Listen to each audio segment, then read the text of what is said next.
Can I start? Okay.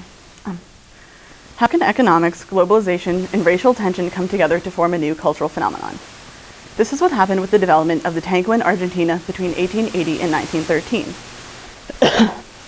Today, I will explain how the tango became popular and developed through a process of Black cultural identity, economic disparity, and globalization, which launched tango into the world stage. First of all, though we think of the tango as a Latin dance, it actually has its roots in African tradition.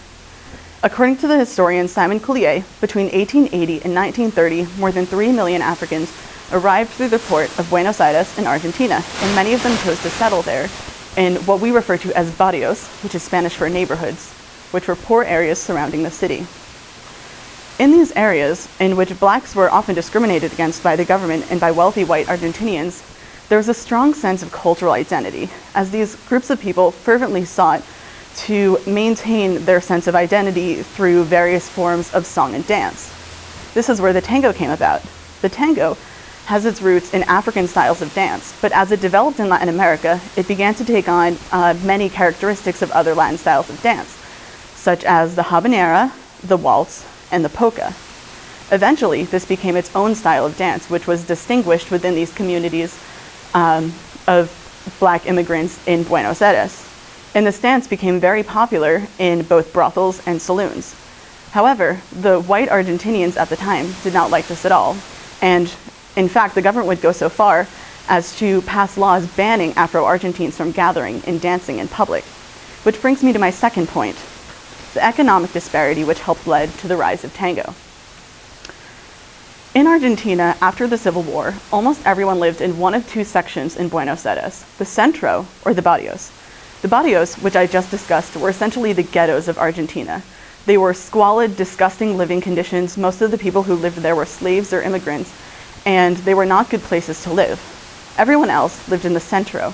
The centro was the wealthy section of Buenos Aires, and the people who lived there referred to themselves as porteños, people of the port in Spanish. And they considered themselves to be white Europeans who just happened to be living in Argentina.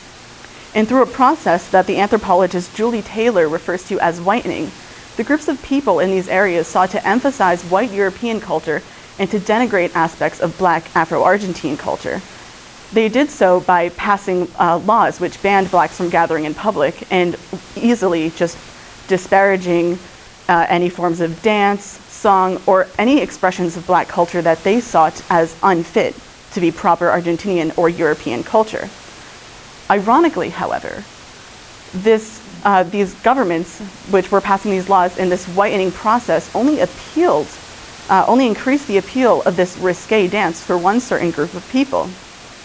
And that group of people is young white Argentinian men. Which brings me to my third point, globalization, which boosted tango into world popularity. In the centro, groups of young, wealthy white Argentinian men who were porteños would often go into the barrios late at night as their primary form of entertainment. They would go to the saloons and the brothels, which were developed by these Black immigrants, and they would learn to tango there. And eventually, these groups of young men made the tango very popular, and they ended up teaching the dance to their bachelor friends. And in 1910, these groups of young men brought the tango to Europe, specifically to Paris. And within just 3 years, the tango had become incredibly popular all over Europe. It spread from Paris to London to Berlin and eventually to New York.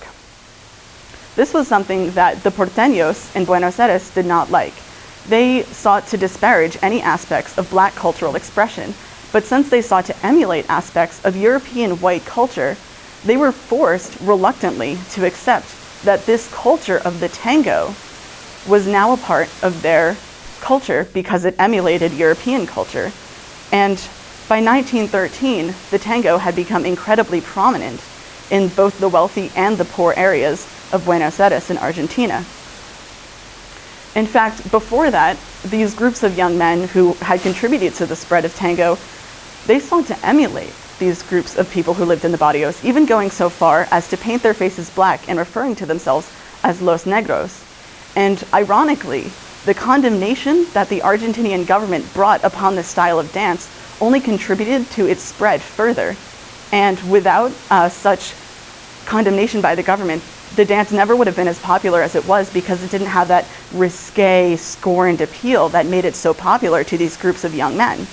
And by 1913, in Buenos Aires, the tango had become very popular, especially in a section called La Boca, where famous singers such as Carlos Gardel brought new instruments such as the mandolin and the guitar to the new style of dance called the tango. He played with instruments such as flutes and drums. And eventually, the tango became integrated in culture, national identity. So, as you can see, I've just explained the development of the tango through cultural, and it's actually similar to what happened with jazz music, where jazz was something that was actively oppressed, and eventually it just became more popular because they take from the development is that the more we seek to oppress a culture, the more we'll make it popular, because cultural change is inevitable, and all we can do is ultimately accept that.